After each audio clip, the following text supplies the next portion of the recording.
तो नासा का कहना है कि 2100 तक मुंबई 1.9 फीट तक डूब सकता है। इसका कारण है समुद्र का बढ़ता हुआ जलस्तर और जमीन के नीचे से पानी का अत्यधिक निकाला जाना। अब मुंबई पहले से ही आपको बता दें कि बाढ़ की समस्या से घिरा रहा है और ये जो समस्या है अब और ज्यादा बढ़ सकती है। अब जैसा कि आप सभी जानते हैं कि दुनिया के कई ऐसे बड़े शहर हैं जो अब धीरे धीरे जमीन यहां पर धंसती जा रही है और भारत के भी कई शहर इस खतरे का सामना कर रहे हैं। और ये मैं क्यों कह रहा हूं मैं आपको बताऊंगा।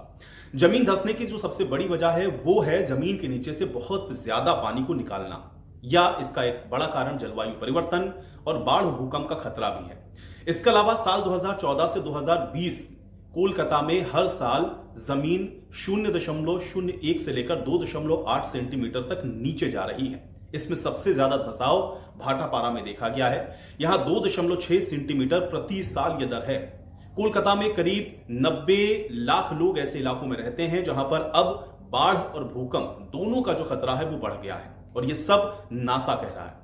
नासा ने 2024 में समुद्र के पानी के लेवल को 0.59 सेंटीमीटर बढ़ा है ये बताया है। और हाल ही में नासा ने चेतावनी ये भी दी है कि समुद्र का जलस्तर बढ़ने से यह खतरा और ज्यादा मंडरा रहा है। तो आइए जानते हैं कि दरअसल ये जो पूरा मामला है वो क्या है। अब चेन्नई में जमीन से ज्यादा पानी निकालने का जो असर है वो चेन्नई में देखने को मिला है। ये भारत का जो शहर है, यहां पर तेजी से जो जमीन है इसमें वाटर लेवल नीचे जा रहा है। 3.7 सेंटीमीटर तक ये नीचे जा चुका है। थर्मनी इलाका इसमें सबसे ज्यादा प्रभावित है जहां पर 14 लाख लोग रहते हैं। और यहां सबसे बड़ी समस्या जमीन के नीचे से जरूरत से ज्यादा पानी का निकाला जाना है, जिससे जमीन यहां की कमजोर हो गई है और ये नीचे जा रही है। दूसरा शहर है अहमदाबाद। 2014 से 2020 के बीच हर साल यहां पे जमीन 0.01 से 5.1 सेंटीमीटर तक नीचे जा रही है। पीपलाज में सबसे ज्यादा 4.2 सेंटीमीटर तक का धंसाव हुआ है और यहां की 51 लाख की जो आबादी है वो प्रभावित हो सकती है। भूजल यानी कि जमीन के नीचे का पानी ज्यादा निकालने से समुद्र का जो जलस्तर है जो बढ़ रहा है उससे बाढ़ का खतरा इन जगहों पर बढ़ा है। मुंबई समुद्र के किनारे बसा शहर है और इसलिए यहां पर यह खतरा लगातार बना रहता है। नासा यह भी कह रहा है कि 2100 तक मुंबई 1.90 फीट तक डूब सकता है और इसकी वजह यह है कि समुद्र का जो बढ़ता हुआ जलस्तर, जमीन के नीचे से पानी का निकलना और मुंबई क्योंकि पहले से ही आप देख रहे हैं कि बाढ़ की समस्या यहां पर रहती है और इस वजह से ये समस्या और ज्यादा अगर बढ़ती है तो यहां पर यह स्थिति बनेगी। सूरत भी उन्हीं शहरों में है जो कि तेजी से डूब रहे हैं। एनटीयू की रिपोर्ट यह भी कहती है कि जमीन के पानी का ज्यादा उपयोग और जलवायु परिवर्तन इसके पीछे की एक बड़ी वजह है। यानी कि सूरत यहां पर एक बड़ा इंडस्ट्रियल शहर है और इसलिए इसके डूबने से भारी नुकसान भारत को आर्थिक तौर पर भी हो सकता है।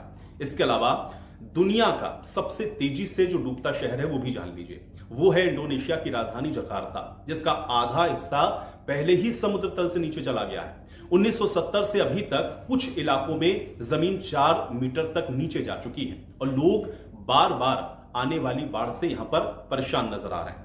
यहां पर जो नासा है उसकी एक रिपोर्ट ये भी कहती है कि ज्यादातर जो शहर हैं उसमें जमीन धंसने की जो सबसे बड़ी वजह है वो भूजल की जरूरत से ज्यादा दोहन करने की वजह से हुआ है। यानी कि अगर जमीन में नीचे से आप जरूरत से ज्यादा पानी निकालेंगे तो ये क्लाइमेट के ऊपर भी असर करेगा और यही हो रहा है कोलकाता, चेन्नई और अहमदाबाद जैसे शहरों में। शायद यही कारण है कि शहर अगर इसी तरह से जल दोहन करते रहे तो दुनिया भर के उन 48 शहरों में ये 5 भारत के शहर हैं जहां कुल 16 करोड़ लोग रहते हैं और ये गंभीर जलवायु परिवर्तन के जो खतरे हैं उनका सामना करेंगे।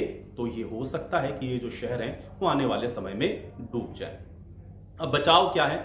बचाव यह है कि बाढ़ से बचने के लिए या जो क्लाइमेट चेंज है उसको रोकने के लिए जो पर्यावरण संतुलन है उसको बनाया जाए और जब इस पर्यावरण संतुलन को आप बनाएंगे तो ये जो खतरा है वो अपने आप टल जाएगा।